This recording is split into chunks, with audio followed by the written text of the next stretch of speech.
Dragon सिर्फ कहानियों में होते हैं, लेकिन कुछ कहानियां ऐसी होती हैं जो हकीकत के करीब लगती हैं, जैसे गेम ऑफ थ्रोन्स।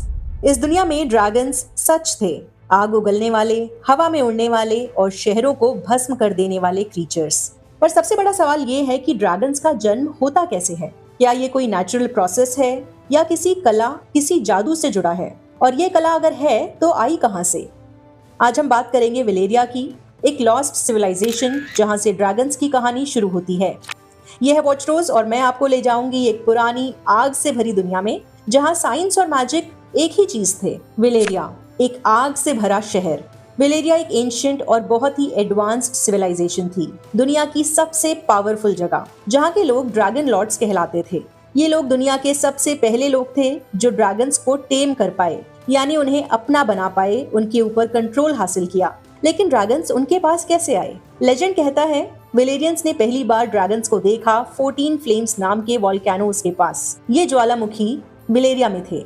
ये जगह आग, गर्मी और जादुई ताकतों से भरी थी। वहीं पे उन्हें कुछ स्ट्रेंज क्रीचर्स मिले, यानी कुछ अजीब तरह के जीव जो बाद में ड्रैगन्स बने। वेलेरियंस ने उन्हें सिर्फ देखा नहीं, उनके ऊपर एक्सपेरिमेंट्स किए, उन्हें समझा और उनकी ब्रीडिंग और ट्रेनिंग का प्रोसेस डेवलप किया। ये सब कुछ हुआ फायर और मैजिक के फ्यूजन से, जो वेलेरिया के लोग मास्टर कर चुके थे। ड्रैगन्स का जन्म होता है ड्रैगन एग्स से। ये एग्स किसी भी नॉर्मल बर्ड के जैसे नहीं होते। ये होते हैं हार्ड, स्टोन लाइक और सेंचुरीज तक भी इनएक्टिव रह सकते हैं, यानी दिखने में पत्थर जैसे होते हैं, मगर इनके अंदर जान होती है, ड्रैगन्स की जान। ऐसे ही एग्स डैनी को भी मिले थे गेम ऑफ थ्रोन्स के सीजन 1 में, 3 खूबसूरत और रेयर एग्स। ये किसी म्यूजियम में शोपीस जैसे दिखते थे। पर एक सवाल है, ये एग्स हैच कैसे होते हैं? आंसर सिंपल नहीं है, क्योंकि ड्रैगन एग्स को हैच करने के लिए चाहिए मैजिक और फायर, एक स्पेशल कॉम्बिनेशन जो वेलेरिया के पास ही था।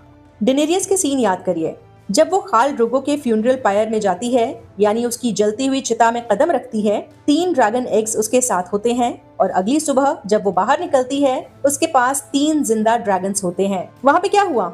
आग की बड़ी बड़ी लपटें थीं। एक जान गई, मेरी मजदूर की जान, और डैनी ने अपना वेलेरियन ब्लड दिया। उसने खुद को आग में झोंक दिया। ये था पूरा फॉर्मूला, यानी आग प्लस एक जिंदगी प्लस वेलेरियन ब्लड। ये वेलेरिया की सबसे बड़ी कला थी, एक जादू जिसमें आग और खून से जन्म होता है ड्रैगन्स का। वेलेरियंस ने ये प्रोसेस मास्टर किया था। वो ज्वालामुखी की हीट, मैजिकल रिचुअल्स और ब्लड सैक्रिफाइसेस का इस्तेमाल करके एग्स को हैच करते थे। ड्रैगन्स किसी के कंट्रोल में नहीं आते, सिर्फ उन्हीं के साथ बॉन्ड करते हैं जिनमें होता है वेलेरियन ब्लड।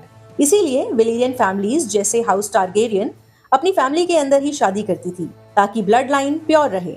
ये कनेक्शन था ड्रैगन्स के साथ, जैसे डैनी, जॉन स्नो और रेनेरा। ये सब वेलेरियन डिसेंट के लोग थे और इसी वजह से ये ड्रैगन्स के साथ बॉन्ड कर पाए।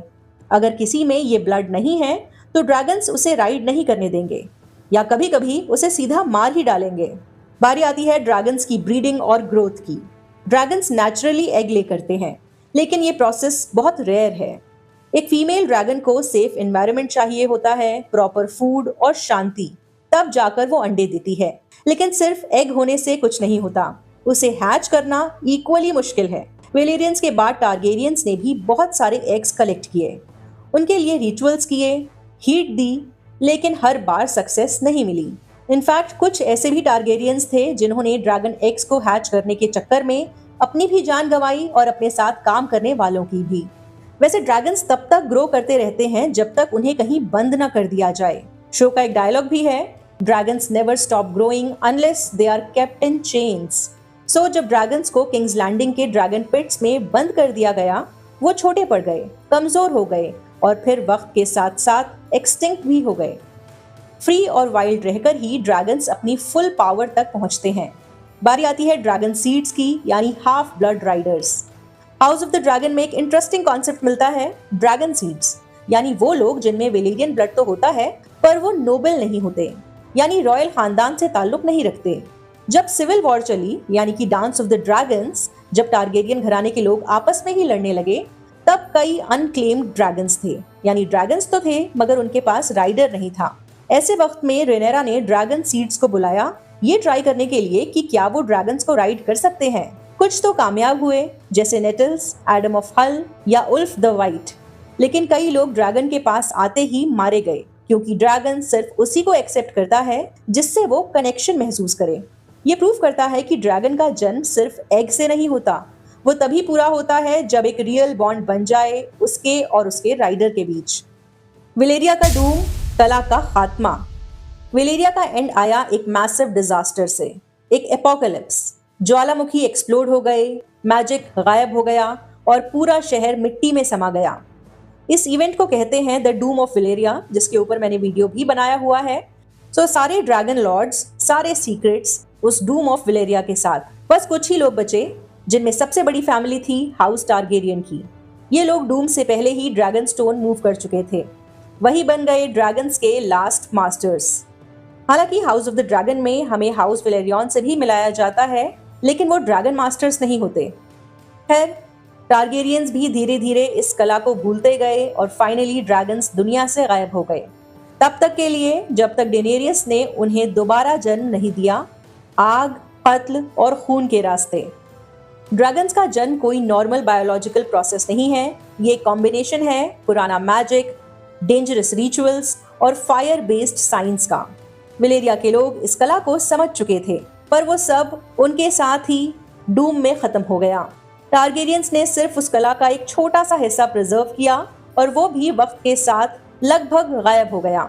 लेकिन हर बार जब कोई ड्रैगन आसमान में उड़ता है या किसी तस्वीर में ड्रैगन को आग उगलते हुए देखा जाता है, लोग वेलेरिया की याद में खो जाते हैं। फायर एंड ब्लड ये सिर्फ एक मोटो नहीं, एक फॉर्मूला था लाइफ और डिस्ट्रक्शन का। आपको क्या लगता है, क्या ड्रैगन्स फिर से song of ice and fire की दुनिया में लौटेंगे या वो सिर्फ डेनेरियस तक ही सीमित थे?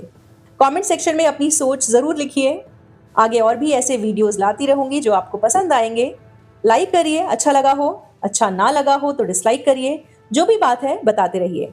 इस चैनल को सपोर्ट करने के लिए डिस्क्रिप्शन में ज्वाइन का बटन है, उस पर प्रेस करके चैनल के मेंबर बन सकते हैं। इसके अलावा Amazon का एक एफिलिएट लिंक भी है, उसके थ्रू आप Amazon पर शॉपिंग करके इस चैनल को डायरेक्टली सपोर्ट करेंगे। बाय।